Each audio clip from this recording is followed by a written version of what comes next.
Assalamualaikum warahmatullahi wabarakatuh. Perkenalkan, kami dari kelas 3B, Prodi Pendidikan Guru Sekolah Dasar, Fakultas Keguruan dan Ilmu Pendidikan, Universitas Veteran Bangun Nusantara Sukoharjo, dari kelompok 10. Nama saya Vivi Dwi Limbayani dengan NIM 2052000069. Nama saya Hani Munarwati Purnomo dengan NIM 20520000070. Dan saya Taufik Amrullah dengan NIM 19520000067. Di sini kelompok 10 akan memaparkan tugas dari mata kuliah Belajar dan Pembelajaran dengan dosen pengampu Dr. Sri Mulyati MPD dari buku Belajar dan Pembelajaran serta Pemanfaatan Sumber Belajar oleh Profesor Dr. Haji Karwono MPD dan Dr. Heni Mularsih MM MPSI. Bab 12 tentang evaluasi pembelajaran. Capaian pembelajaran. Setelah belajar mengenai bab evaluasi pembelajaran, mahasiswa diharapkan mampu untuk 1. Memahami makna evaluasi pembelajaran.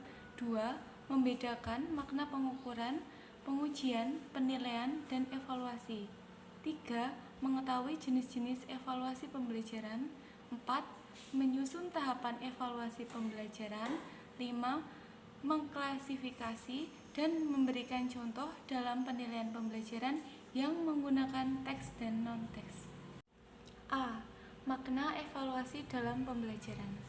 Dalam Undang-Undang Republik Indonesia Nomor 20 Tahun 2003 tentang Sistem Pendidikan Nasional Pasal 57 Ayat 1 bahwa evaluasi dilakukan dalam rangka pengendalian mutu pendidikan secara nasional sebagai bentuk akuntabilitas penyelenggaraan pendidikan kepada pihak-pihak yang berkepentingan, di antaranya terhadap peserta didik, lembaga, dan program pendidikan.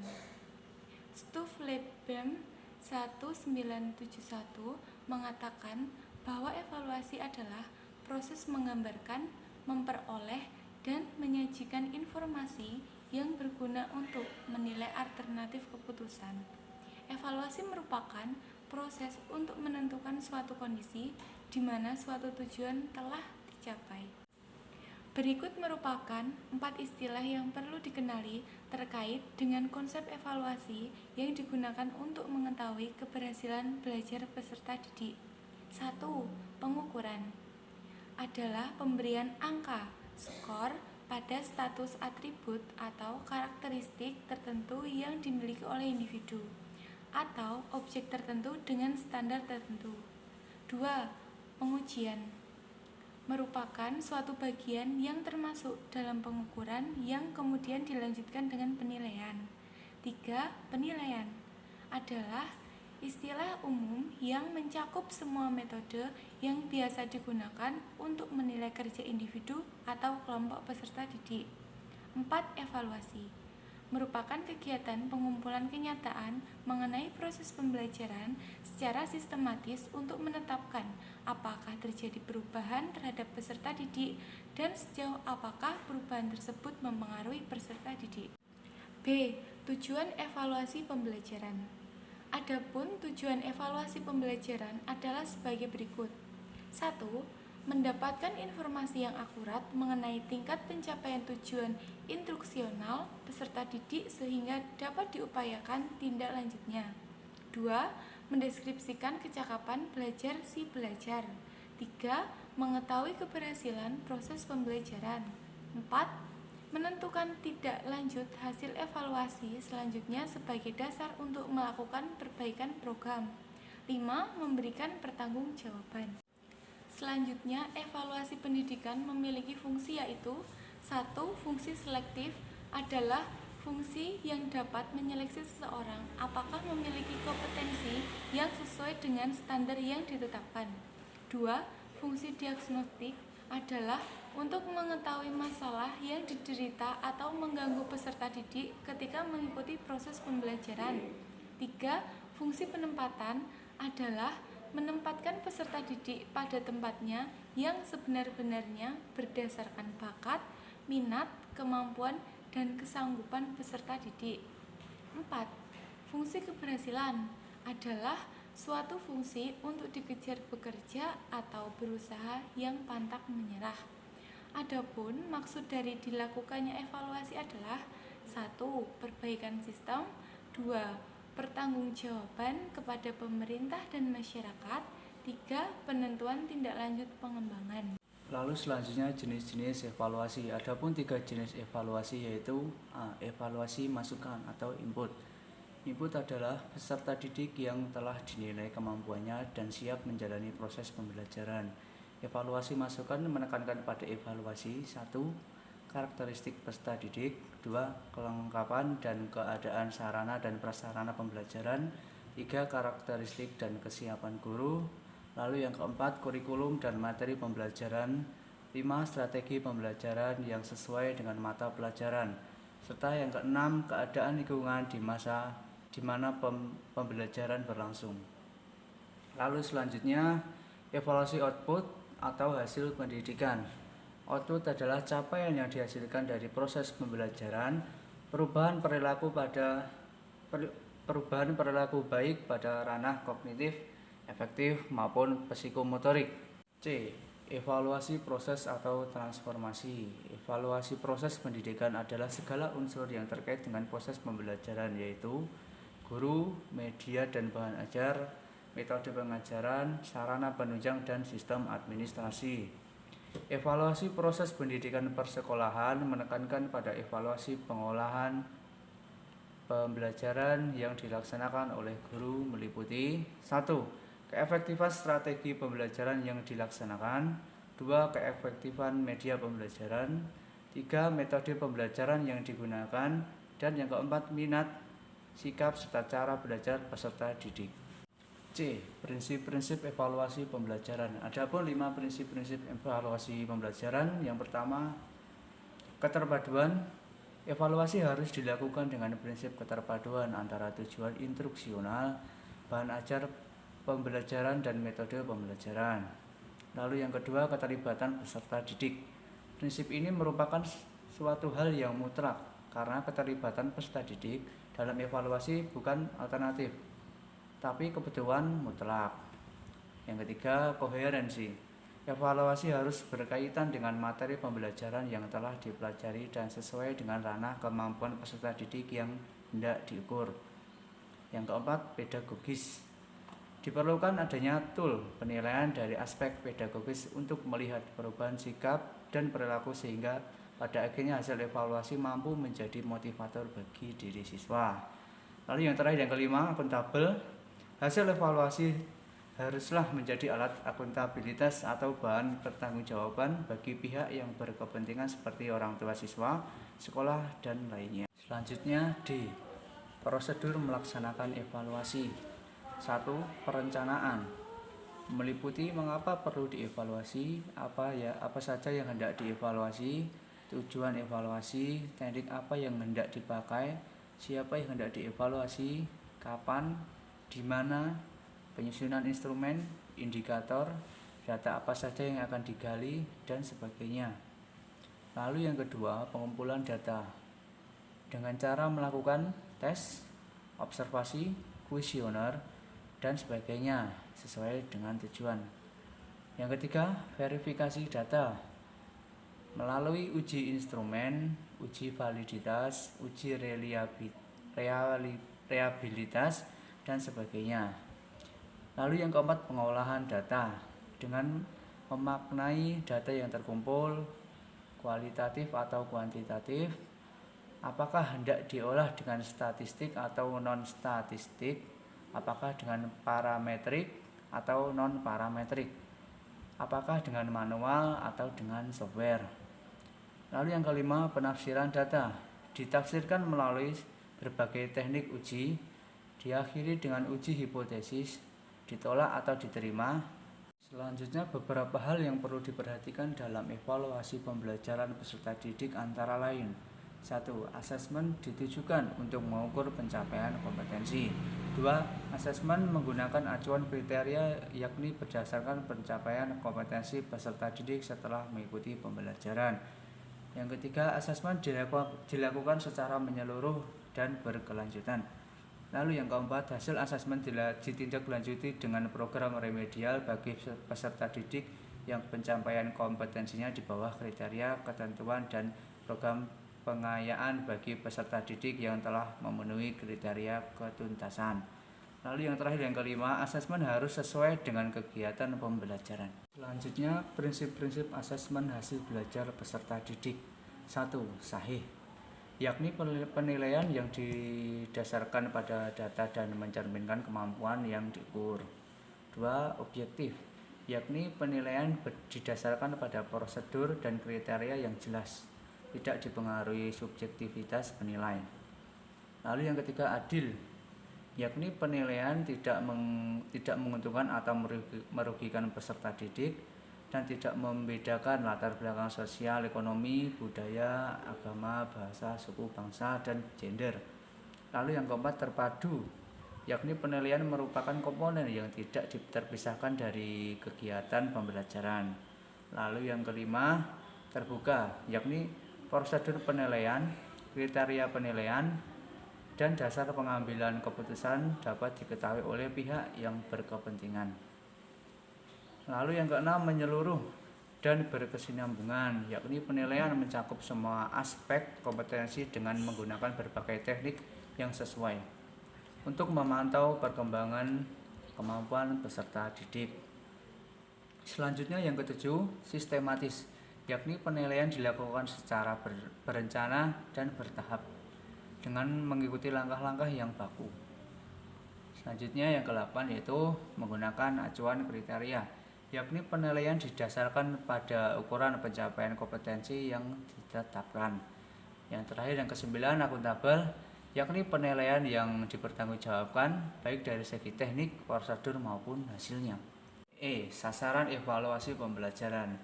Sasaran evaluasi pembelajaran hasil belajar peserta didik adalah penguasaan kompetensi. Dalam hal ini, kompetensi diartikan sebagai 1. Seperangkat tindakan cerdas penuh tanggung jawab yang dimiliki seseorang sebagai syarat untuk dianggap mampu oleh masyarakat dalam melaksanakan tugas-tugas di bidang pekerjaan tertentu. Dalam kurung SK Mendiknas nomor 045/U/2002. 2. Kemampuan yang dapat dilakukan oleh peserta didik yang mencakup pengetahuan, keterampilan, dan perilaku. Lalu yang ketiga, integrasi domain kognitif, afektif, dan psikomotorik yang direfleksikan dalam perilaku. F. Tahapan pelaksanaan evaluasi pembelajaran. Ada 6 tahap, yaitu 1. Menentukan tujuan. Tujuan evaluasi hasil belajar untuk mengetahui capaian penguasaan kompetensi oleh setiap peserta didik sesuai rencana pembelajaran yang disusun oleh guru mata kuliah atau mata pelajaran. 2. Menentukan rencana evaluasi. Rencana evaluasi hasil belajar berwujud kisi-kisi. 3. Penyusunan instrumen evaluasi. Instrumen evaluasi hasil belajar untuk memperoleh informasi dapat berupa teks maupun non-teks. 4. Pengumpulan data atau informasi.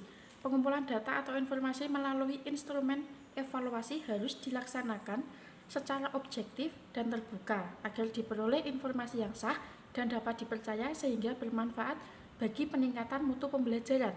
5. Analisis dan interpretasi. Analisis dan interpretasi hendaknya dilaksanakan segera setelah data atau informasi terkumpul.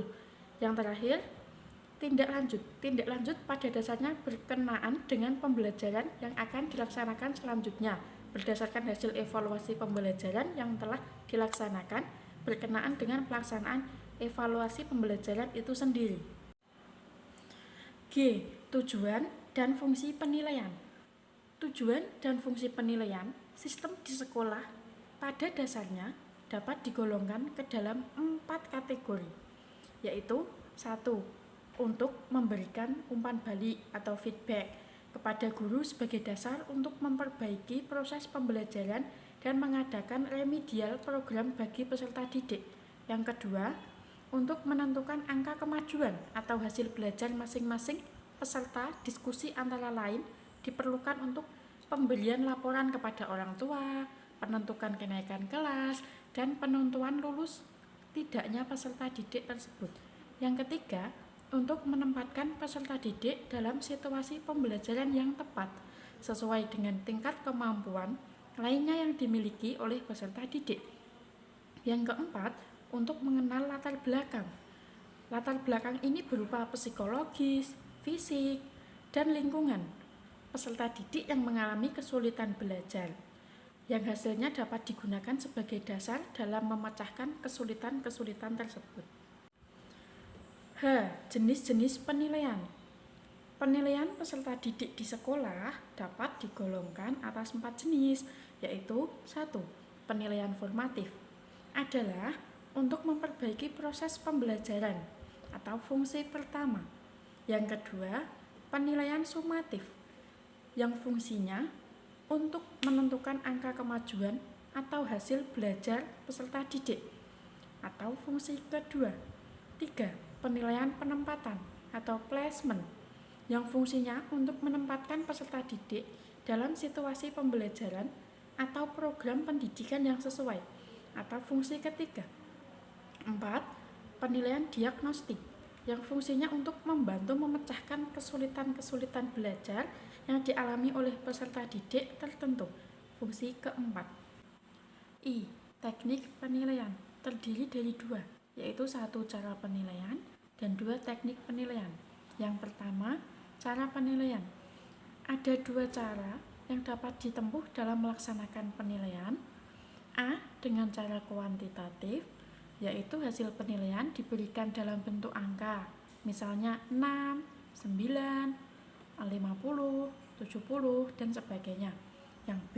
Cara kualitatif, yaitu hasil penilaian diberikan dalam bentuk pernyataan verbal, misalnya baik, cukup, kurang memuaskan, dan pernyataan lain yang sejenisnya. Yang kedua, teknik penilaian. Nah, teknik penilaian pembelajaran digolongkan menjadi 2, yaitu teknik tes dan teknik non-tes. A. Teknik non-tes meliputi beberapa teknik, yaitu 1. Rating scale atau skala bertingkat yang menggambarkan suatu nilai dalam bentuk angka. Kedua, kuesioner adalah daftar pertanyaan yang terbagi dalam beberapa kategori. Yang ketiga, daftar cocok adalah sebuah daftar yang berisikan pernyataan beserta dengan kolom pilihan jawaban. Yang keempat, wawancara adalah suatu cara yang dilakukan secara lisan yang berisikan pertanyaan yang sesuai dengan tujuan informasi yang hendak digali. Yang kelima, pengamatan atau observasi adalah suatu teknik yang dilakukan dengan mengamati dan mencatat secara sistematik apa yang tampak dan terlihat sebenarnya. Yang keenam, riwayat hidup.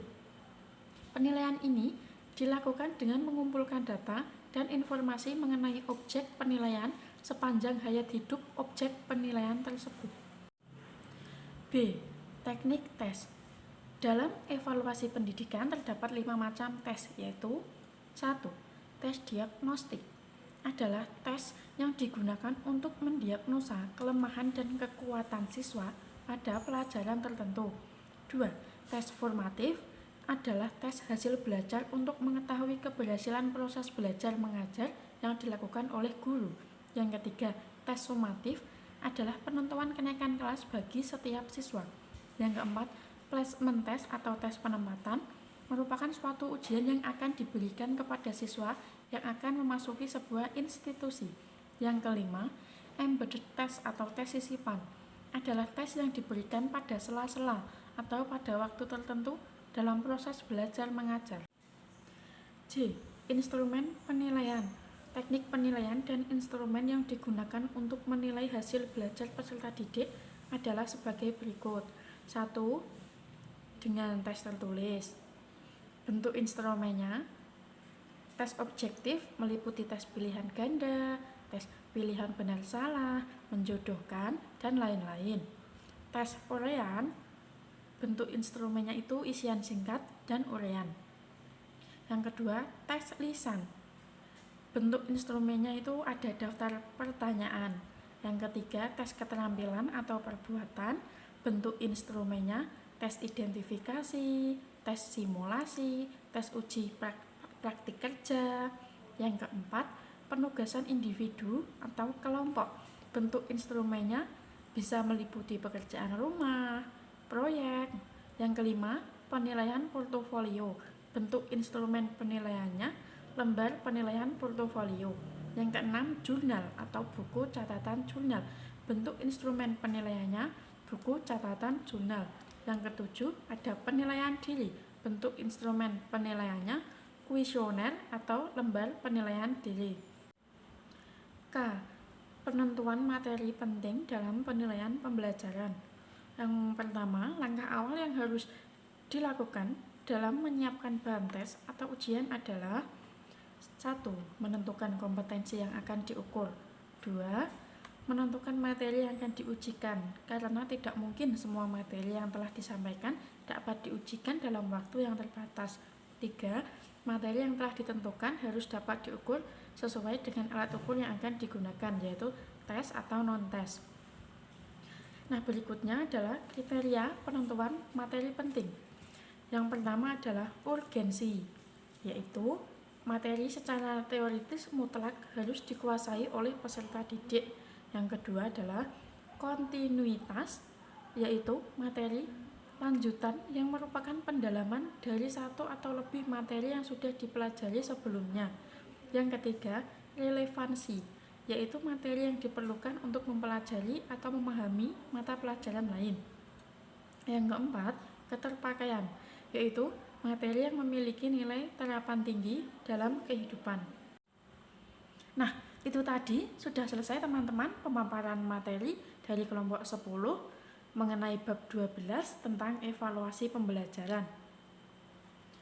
Sekian pemaparan dari kelompok kami. Apabila ada salah kata, kami mohon maaf yang sebesar-besarnya. Wassalamualaikum warahmatullahi wabarakatuh. Terima kasih.